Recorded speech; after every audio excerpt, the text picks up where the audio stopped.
Əvvəllər deyilirdi ki, çörək bol olarsa basılmaz vətən, indi deyirik ki, üzdən rəx bol olarsa basılmaz vətən. Ölkə olaraq ağır dönəmlərdən keçirik. Bugün kim məşhurlaşmaq istəyir, kim öndə olmaq istəyirsə, özünü soxuşdurur üzdən rəxların yanına ki, reytinglər olsun. Artıq bu bəzi müğənnilərə də aiddir, bəzi iş adamlarına və sahibkarlara da aiddir. Hamınızın boynunuzu yerə soxun. Soxun boynunuzu yerə.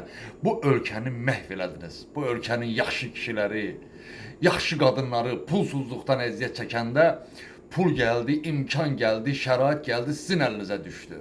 Siz də bu şəraitdən dırnaqarası olaraq yaxşı istifadə eləməyi bacardınız. Bu ölkəni pozdunuz. Ya siz küçükləri olan qızlar, o gedib o üzdən rəxların dalına girirsiniz ha.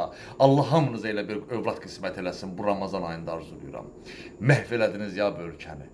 Bu ölkənin yaxşı kişiləri susanda, susturulanda sizin kimi çaqqallara, çuqqallara qaldı bu ölkə. O qədər üzülürəm. Allaha and olsun. Mənə nə üzdən rəx maraqlıdır, nə bir şey maraqlıdır. And ola Allaha deyirəm. Amma yanıb tökülürəm ya. Adam var ki, onun vecinə deyil, mənim vecimədir. Bu ölkə kişilərin yurdudur. Bu ölkənin uğrunda canını qurban eləyən oğlanların yurdudur. Onların analarının, bacılarının yurdudur bu yurt. Bu yurt fahişələrin, üzdən rəxların yurdu deyil. Bəsdirin bu üzdən rəxları, fahişələri belimizə mindirdiniz. Allahınız olsun, dilini, səsinizi çıxardın, ölkənin özünə yaxşıyam deyən oğlanları, özünü qeyrətli deyən oğlanları. O pozulmuşların qardaşları, bacılarınıza yiyə durun, bacılarınıza yiyə durun, gələk sizin bacılarınıza biz mi yiyə duraq, kişiliyiniz olsun, biraz bacılarınıza sahib çıxın, görün nə popsürlə məşğuldular.